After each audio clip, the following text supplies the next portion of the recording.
Selamat datang di channel ini, rekan-rekan sekalian. Video ini kita membahas soal-soal kompetensi teknis untuk jabatan penata layanan operasional. Soal ini akan diujikan nanti dan termasuk dalam kategori soal kompetensi teknis bagi rekan-rekan yang melamar pada formasi jabatan penata layanan operasional. Jabatan penata layanan operasional ini memang pada tahun ini adalah jabatan yang baru. Hal itu sebagai tindak lanjut dari Peraturan Menteri Pendayagunaan Aparatur Negara tentang penetapan jabatan pelaksana yang dapat diisi oleh rekan-rekan para tenaga honorer. Nah, untuk penata layanan operasional sendiri itu akan dilamar oleh rekan-rekan honorer yang memiliki ijazah sarjana ya. Sarjana. Jika memiliki ijazah SMA maka dia bisa melamar pada jabatan operator layanan operasional.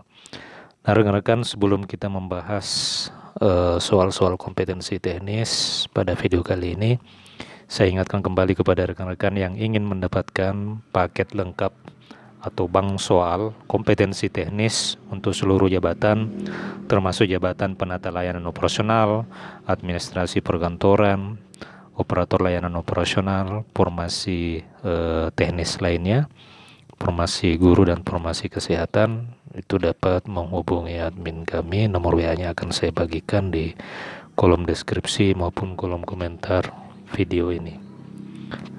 Nah, rekan-rekan sekalian, nomor WA-nya nanti saya akan bagikan di kolom komentar. Silakan menghubungi admin, sampaikan dan konfirmasi jabatan atau pelamar atau jabatan yang dilamar pada tahun ini.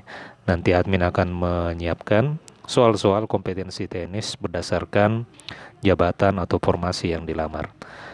Langsung saja kita rekan-rekan ke soal yang pertama. Silakan bagi rekan-rekan yang ingin berpartisipasi dan ingin latihan soal dapat menuliskan jawaban yang benar di kolom komentar.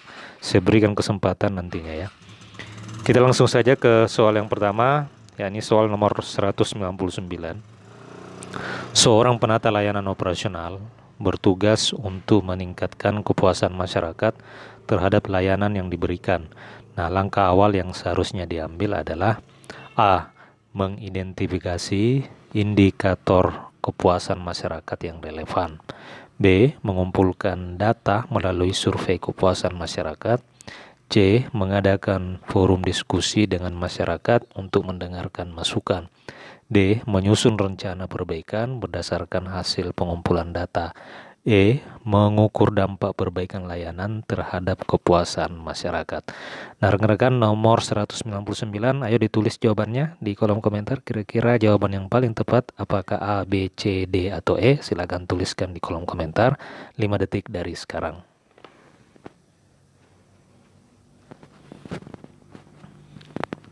Baik rekan-rekan, sebelum kita menjawab, saya ingin menyampaikan kepada rekan-rekan sekalian bahwa soal-soal seperti ini adalah soal yang berbentuk odds. Jadi soal yang memang memberikan dan mengharapkan kepada kita selaku pelamar penata layanan operasional itu dapat berpikir lebih cermat, ya, lebih cermat, tentu dikaitkan dengan materi-materi tentang layanan publik. Nah, materi ini berkaitan dengan layanan publik yang diatur di dalam Undang-Undang Nomor Tahun 2009 tentang layanan publik. Baik, kita bahas saja untuk pertanyaan nomor 199. Kita lihat jawabannya adalah A ya. Jadi langkah awal yang bisa diambil jika kita atau seorang penata layanan operasional bertugas untuk meningkatkan kepuasan masyarakat, maka langkah awal yang bisa diambil adalah mengidentifikasi indikator kepuasan masyarakat yang relevan. Jadi tentu masyarakat di lingkungan tertentu itu berbeda dengan indikator masyarakat di lingkungan lainnya. Sehingga apabila kita ingin meningkatkan kepuasan masyarakat, tentu yang harus kita lakukan pada awalnya adalah mengidentifikasi indikator kepuasan masyarakat. Jadi di sini memang sudah ada kunci jawaban dan pembahasan serta urutan jawaban yang benar ya. Rekan-rekan bisa mendapatkan hal ini di paket bank soal Nanti di bank soal ini tentu selain kita membahas pertanyaan, juga kita membahas materi-materi terkait dengan jabatan penata layanan operasional termasuk jabatan lainnya. Untuk poin A, mengidentifikasi indikator kepuasan masyarakat itu bertujuan untuk fokus ya, agar supaya nantinya akan diketahui bahwa indikator kepuasan masyarakat seperti ini, sehingga relevan, sehingga rekan-rekan pengambil kebijakan bisa lebih fokus dalam menetapkan kebijakan. Kenapa tidak memilih pengumpulan data melalui survei kepuasan? Pengumpulan data melalui survei itu adalah untuk analisa. Ya, ini untuk analisa. Jadi setelah mengidentifikasi, maka kita tahap selanjutnya adalah mengumpulkan data melalui survei kepuasan masyarakat. Kemudian setelah itu mengadakan forum diskusi. Nah, ini tentu tujuannya adalah untuk mengharapkan masukan dari masyarakat. Ya, kemudian setelah itu menyusun rencana perbaikan berdasarkan hasil pengumpulan. Jadi ada rencana perbaikan, inilah untuk tahap implementasi dan pengukuran dampak perbaikan. Mengukur dampak perbaikan layanan terhadap kepuasan masyarakat itu adalah tahap evaluasi. Jadi rekan-rekan di sini juga bisa kita simpulkan bahwa dalam rangka meningkatkan kepuasan layanan, maka langkah-langkah yang perlu dilakukan adalah mengidentifikasi, pengumpulan data, forum diskusi ya untuk masukan, kemudian implementasi rencana perbaikan serta mengevaluasi ya, mengevaluasi. Tentu ini adalah teori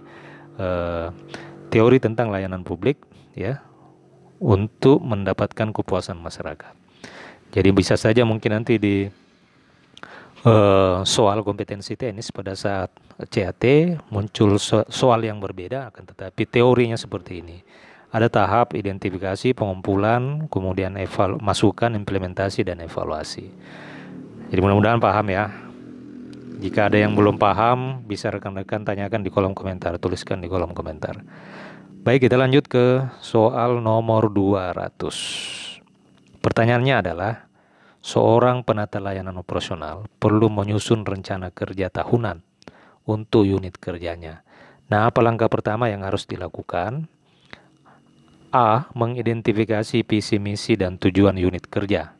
B. Mengumpulkan data tentang kinerja unit kerja pada tahun sebelumnya. C. Mengadakan rapat dengan tim untuk menentukan prioritas kegiatan. D. Menyusun draft rencana kerja berdasarkan masukan dari tim. E. Mengukur efektivitas rencana kerja setelah diimplementasikan. Nah, rekan-rekan, nomor 200 ini jawabannya A, B, C, D, atau E. Silakan tuliskan di kolom komentar 200A, 200B, 200C, 200D, 200E. Silakan, saya berikan kesempatan 5 detik dari sekarang.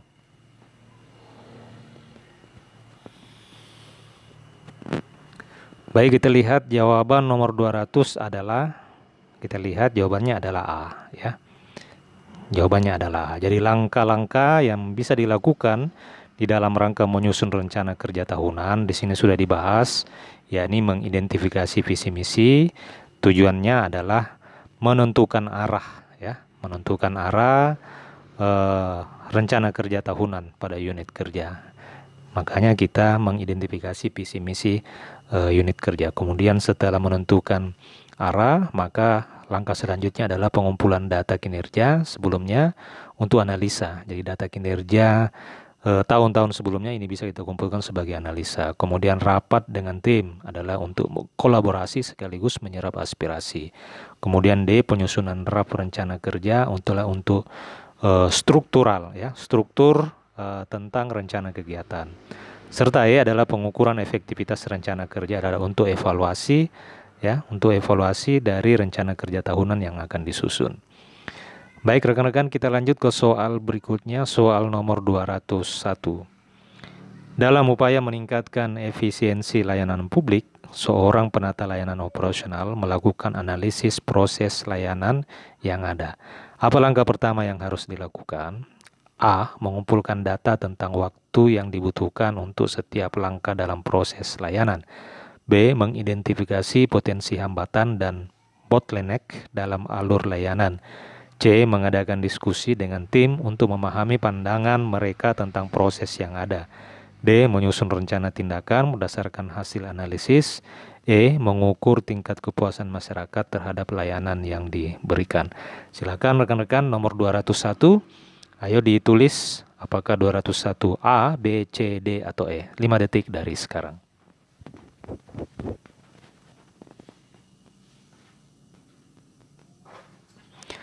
Baik, kita lihat jawabannya adalah B ya.